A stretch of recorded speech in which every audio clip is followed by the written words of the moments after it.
Nuclear phantoms, strange events from Chernobyl and Fukushima. Welcome back, everyone. Before we dive into the chilling accounts from the zones of alienation, I have a question for you. Do you believe that intense tragedies can leave a permanent scar on a place, almost like a recording of the past?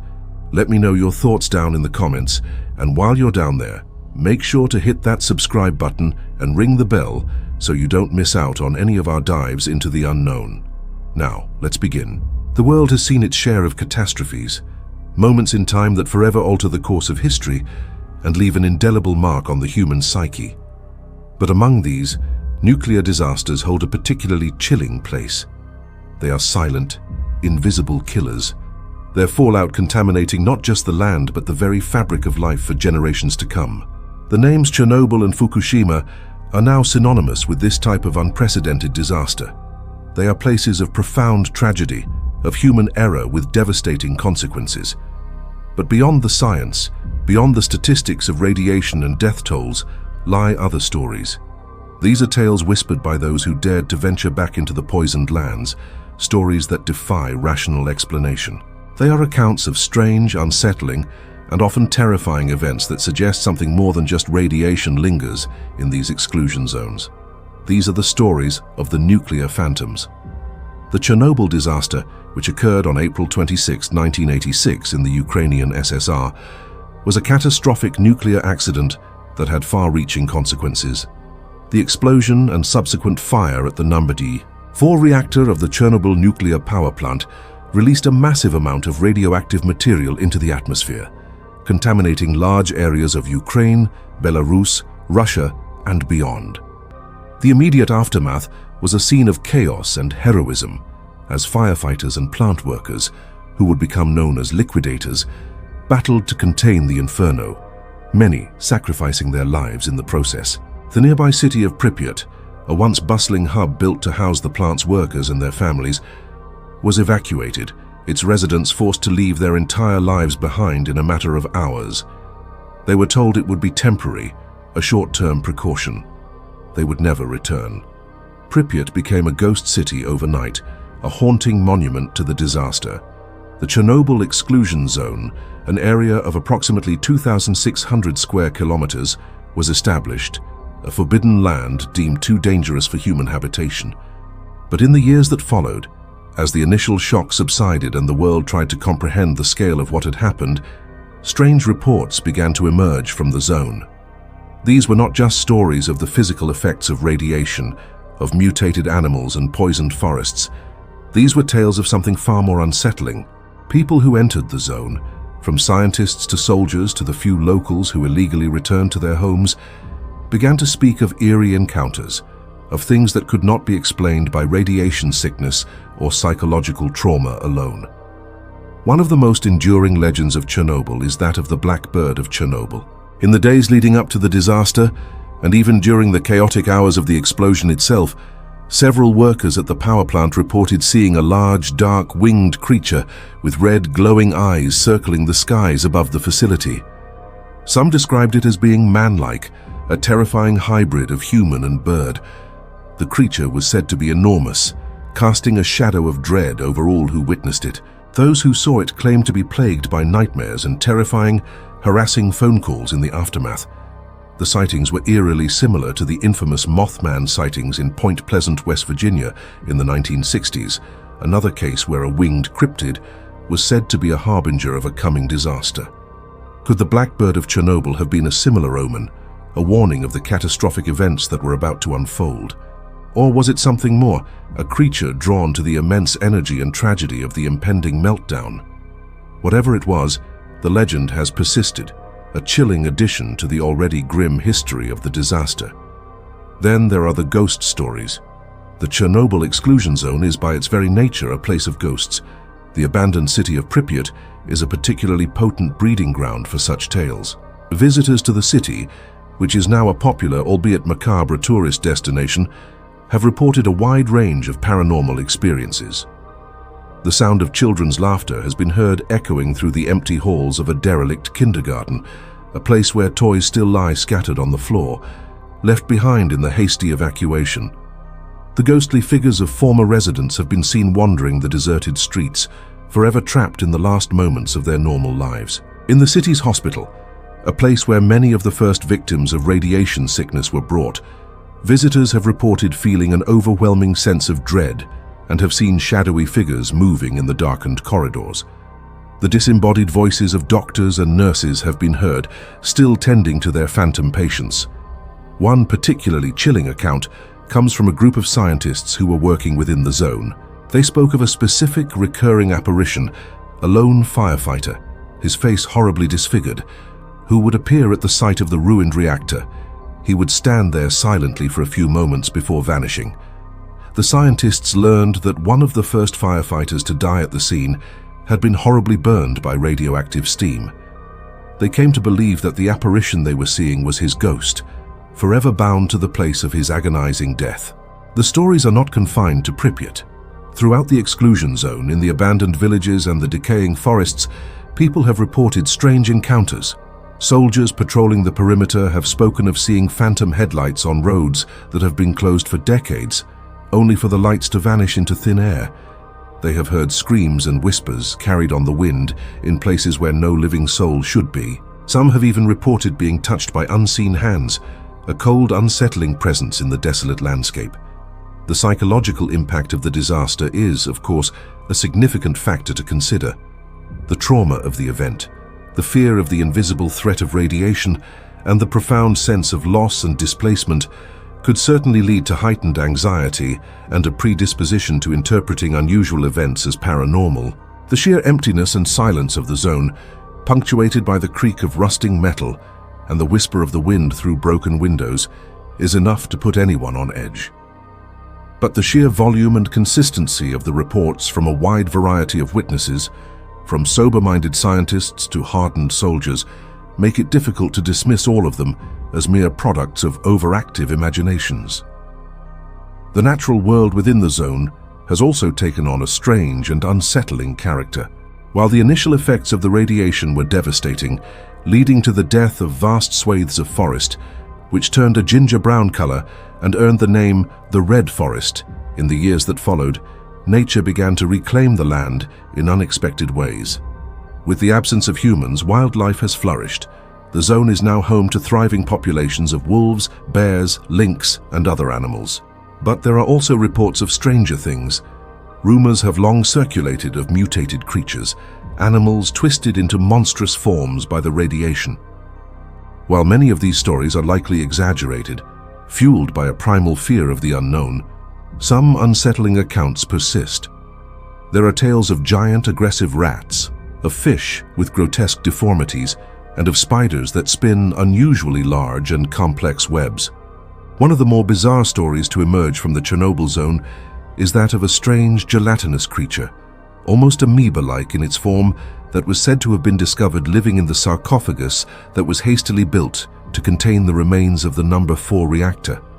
This story is more in the realm of folklore than a verifiable account, but it speaks to the deep-seated fear and uncertainty that surrounds the long-term effects of the disaster. The idea of new unknown life forms emerging from the radioactive crucible of the reactor is a terrifying one. The Chernobyl disaster was a product of a specific time and place, a result of the secrecy and hubris of the Soviet Union. The world watched in horror as the events unfolded, and many believed that such a catastrophe could never happen again. And then on March 11, 2011, it did. The Fukushima Daiichi nuclear disaster in Japan was triggered by a different set of circumstances, but the outcome was tragically similar. A massive earthquake, the most powerful ever recorded in Japan, and the subsequent tsunami that crashed into the coast, led to a series of equipment failures, nuclear meltdowns, and releases of radioactive materials at the Fukushima Daiichi nuclear power plant. The disaster forced the evacuation of hundreds of thousands of residents from the surrounding areas, creating another vast, abandoned landscape, another exclusion zone haunted by the specter of radiation. And just like in Chernobyl, in the years following the Fukushima disaster, strange and unsettling stories began to emerge from the contaminated lands. The cultural context is different, of course. Japan has a rich and ancient tradition of ghost stories, of yurei, the spirits of the dead, who are unable to find peace in the afterlife. The tsunami itself, which claimed the lives of over 15,000 people, left an immense psychic wound on the nation. It is perhaps not surprising, then, that many of the paranormal accounts from the Fukushima region are connected to the ghosts of those who were lost in the waves. In the coastal towns that were devastated by the tsunami, taxi drivers began to report picking up ghostly passengers. These passengers, often young men and women, would get into the back of the cab, give a destination, and then vanish before they reached it. When the drivers would turn around, the back seat would be empty. In many cases, the destinations the ghostly passengers gave were in areas that had been completely destroyed by the tsunami, places that no longer existed. One driver recounted picking up a young woman who asked to be taken to a specific address. He told her that the area was now just an empty field, but she insisted. When he arrived at the location, she was gone. Another driver told of a young man who got into his cab and simply said, "I am dead." The driver was so shaken that he pulled over and fled his own car. These ghost passengers of Fukushima became a well-documented phenomenon, with many drivers coming forward with similar stories. Sociologists who studied the phenomenon suggested that it was a collective expression of grief and trauma, a way for the survivors to process the immense loss of life. But for the drivers who experienced it, the encounters were all too real, all too chilling. The abandoned towns and villages within the Fukushima exclusion zone have also become a source of eerie tales. People who have returned to their homes for brief visits to collect their belongings have reported feeling a strange, unsettling presence, a sense that they are being watched by unseen eyes. They have heard disembodied voices in their empty houses, the whispers of the family members they were forced to leave behind. Objects have been said to move on their own, a teacup falling from a shelf, a door creaking open in an empty room. One of the most poignant and unsettling stories to come out of Fukushima is that of the ghosts of the tsunami. Many survivors have reported seeing the spectral figures of their lost loved ones, still wandering the ruined landscapes where their homes once stood. These are not malicious spirits, but rather lost and confused souls, seemingly unaware that they are dead. A man whose wife was swept away by the tsunami reported seeing her standing in their ruined garden, tending to her phantom flowers. A woman whose children were lost in the disaster said she could still hear their laughter coming from their empty bedroom. These are heartbreaking accounts, born of unimaginable grief. But for those who have experienced them, they are a very real and terrifying reminder of what was lost. The natural world in the Fukushima region has also been affected in strange ways. There have been reports of animals behaving erratically, of birds falling from the sky, and of fish with strange mutations. One of the most well-known and scientifically studied phenomena is the effect of the radiation on the local butterfly population. Scientists have found that the pale grass-blue butterfly has experienced significant genetic mutations as a result of the radiation, leading to smaller wings, damaged eyes, and other abnormalities. While this is a scientific fact, it has also fueled the more sensational stories of monstrous mutated creatures lurking in the shadows of the exclusion zone. The stories from Chernobyl and Fukushima are a chilling reminder of the long-lasting and often unseen consequences of nuclear disasters. They are a testament to the profound and enduring trauma that these events inflict, not just on the land, but on the human spirit. Whether you believe in ghosts or not, it is hard to deny the power of these stories. They speak to a deep-seated human fear of the unknown, of the forces that we have unleashed but cannot control. The exclusion zones of Chernobyl and Fukushima are places where the normal rules of the world seem to have been suspended. They are landscapes of profound emptiness and silence, yet they are also teeming with stories, with whispers of the uncanny and the unexplained. They are places where the past is never truly dead, where the ghosts of what was lost still wander the deserted streets and the poisoned forests. The stories of the nuclear phantoms are a cautionary tale. They remind us of the immense and terrifying power of the atom and of the hubris of humanity in believing that we can fully control it. The disasters at Chernobyl and Fukushima were not just industrial accidents. They were profound violations of the natural order, events that tore a hole in the fabric of reality. And it is through that hole, perhaps, that the phantoms have slipped through. The accounts of strange phenomena in these zones continue to this day. Scientists working in Chernobyl have reported inexplicable equipment malfunctions in the vicinity of the ruined reactor, as if some unseen force were interfering with their instruments. They have also spoken of a strange, oppressive atmosphere in certain parts of the zone, a feeling of being watched by something malevolent. The few remaining residents of the zone, the elderly self-settlers who refuse to leave their ancestral homes, have their own stories to tell. They speak of strange lights in the sky, of eerie, inhuman sounds in the night, and of a general sense of unease that permeates the land. In Fukushima, the process of decommissioning the damaged reactors is a long and perilous one. The workers who are engaged in this dangerous task have their own tales of the uncanny. They speak of strange, fleeting shadows seen in the corners of their eyes, of tools that go missing only to reappear in impossible places, and of a constant feeling of being in the presence of something unseen. The psychological toll of working in such a hazardous and emotionally charged environment is undoubtedly immense, but the consistency of the stories is unsettling. The legacy of Chernobyl and Fukushima is one of tragedy, of loss, and of a profound and enduring fear. But it is also a legacy of stories, of whispers from the zones of alienation that speak of things that we cannot, or perhaps will not, understand. The nuclear phantoms, whether they are the ghosts of the dead, the products of traumatized minds, or something else entirely, are a powerful and enduring part of that legacy. They are a reminder that some places are so scarred by tragedy that they become permanently haunted, forever echoing with the stories of what happened there.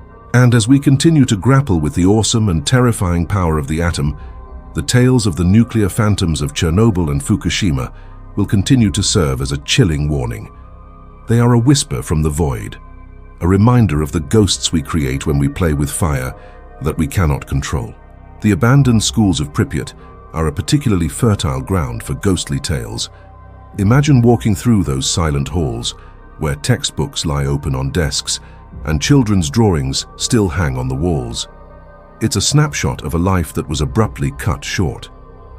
Visitors have reported hearing the phantom sounds of a school day in progress, the chatter of children in the hallways, the screech of chalk on a blackboard, the distant ringing of a school bell. These are not just vague noises, but distinct, identifiable sounds that have no place in a city that has been empty for decades. It's as if the energy of the past is somehow trapped in these buildings, replaying itself over and over again for those who are sensitive enough to perceive it.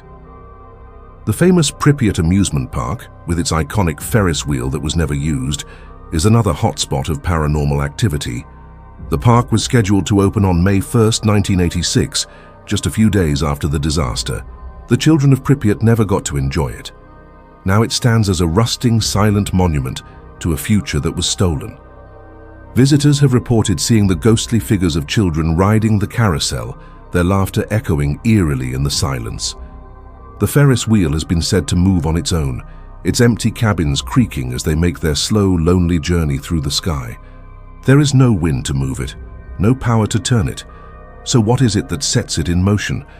The human cost of the Chernobyl disaster was immense, and it is the stories of the individual victims that are often the most haunting.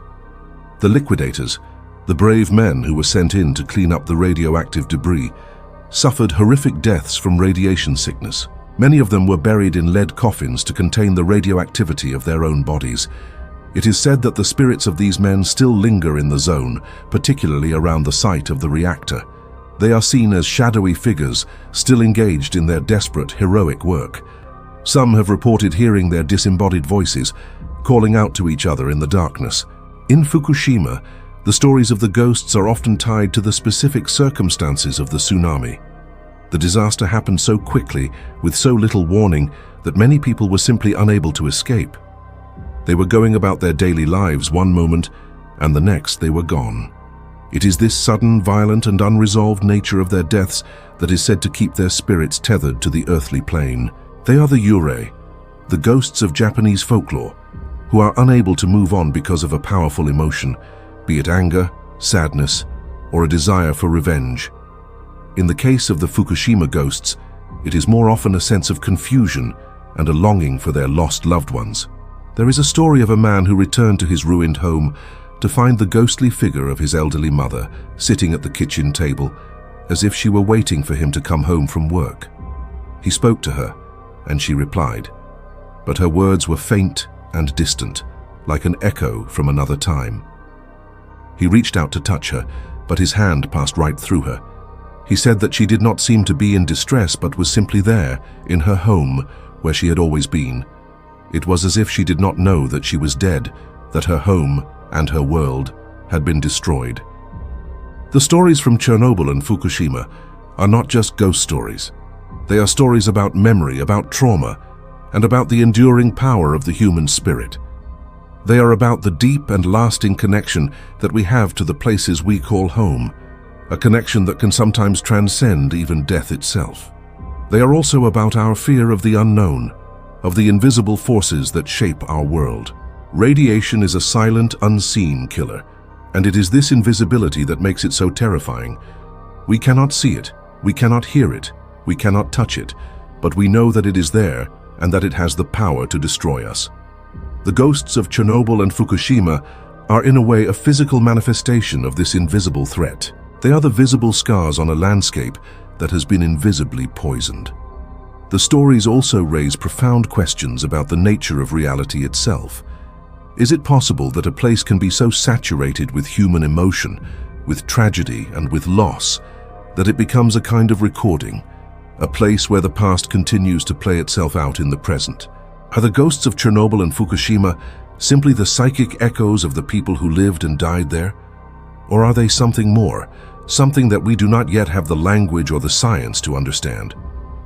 The exclusion zones of Chernobyl and Fukushima are unique places on Earth.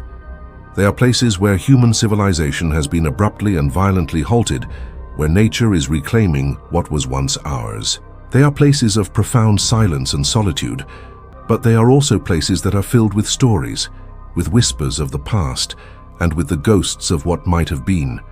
The nuclear phantoms that are said to inhabit these zones are a powerful and enduring symbol of the human cost of our technological ambition.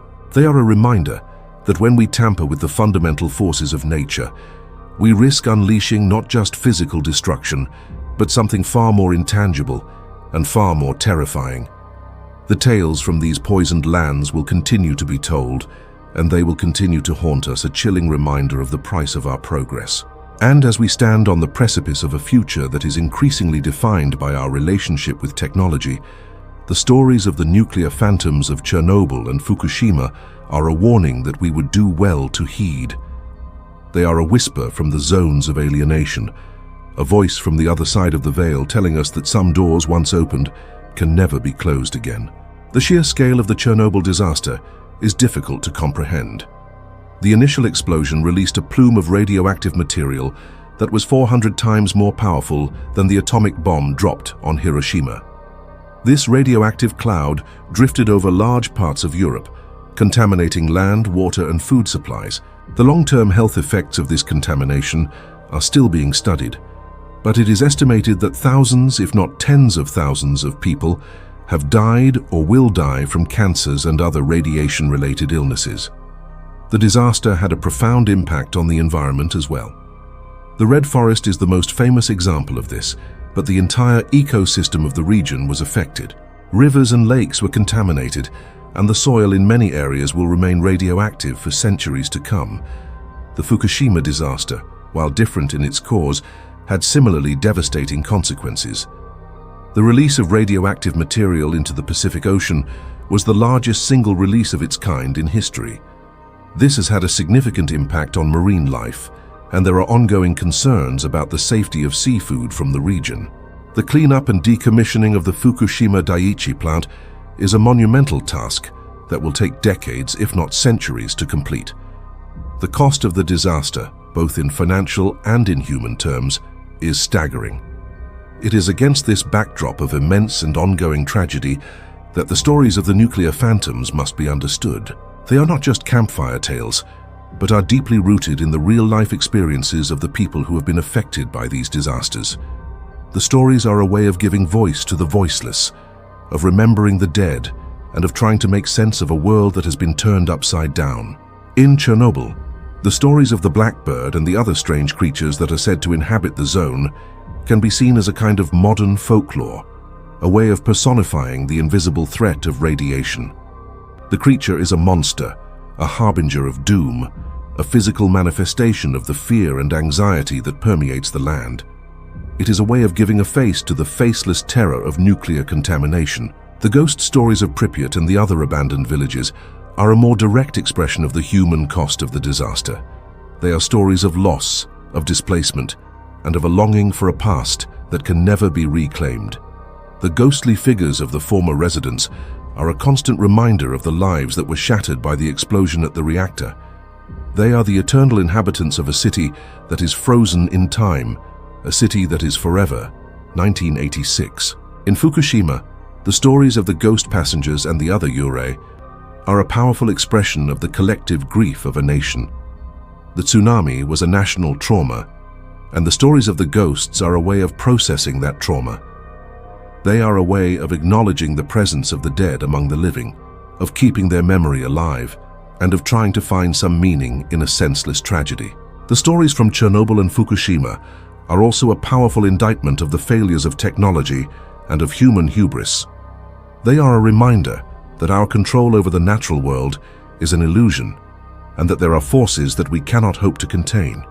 The nuclear phantoms are the ghosts in the machine, the unpredictable and uncontrollable element that we can never fully account for. They are the price that we pay for our ambition, for our desire to harness the power of the atom without fully understanding the consequences. The exclusion zones of Chernobyl and Fukushima are places that have been forever changed, both physically and psychically. They are places where the veil between the worlds is said to be thin, where the past and the present coexist in a strange and unsettling harmony. They are places where the stories of the nuclear phantoms will continue to be told, as long as there are people who are brave enough or foolish enough to listen. And as we continue to move forward into an uncertain future, the whispers from these poisoned lands will serve as a constant and chilling reminder of the ghosts that we have created. The psychological impact on those who have witnessed these strange events cannot be overstated. Imagine being a soldier on patrol in the dead of night in the Chernobyl exclusion zone. The silence is absolute, the darkness is oppressive, and then you see it. A pair of headlights in the distance on a road that you know has been closed for decades. You watch as the lights get closer, and then, just as they are about to reach you, they vanish.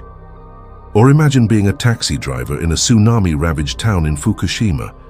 A young woman gets into your cab, her clothes are wet, and she is shivering. She gives you an address, and you start to drive. You try to make small talk, but she doesn't reply. You look in the rearview mirror and she's gone. These are not experiences that you can easily forget. They are experiences that will stay with you, that will haunt your dreams, and that will make you question the very nature of reality. The stories of the nuclear phantoms are a powerful and enduring part of the legacy of Chernobyl and Fukushima. They are a testament to the resilience of the human spirit, to our ability to find meaning and to create stories even in the face of unimaginable tragedy. They are also a warning, a cautionary tale about the dangers of our own creations. And as we continue to grapple with the complex and often terrifying challenges of the modern world, the whispers from the zones of alienation are a voice that we would do well to listen to. They are the voice of the nuclear phantoms, and they have a story to tell. A story of loss, of remembrance, and of the enduring power of the human imagination to make sense of the senseless. And in the end, perhaps that is the most powerful story of all. A story that will continue to be told as long as the ghosts of Chernobyl and Fukushima continue to walk the earth, and as long as there are those who are willing to listen to their tales. The enduring mystery of these events is what keeps them in our collective consciousness.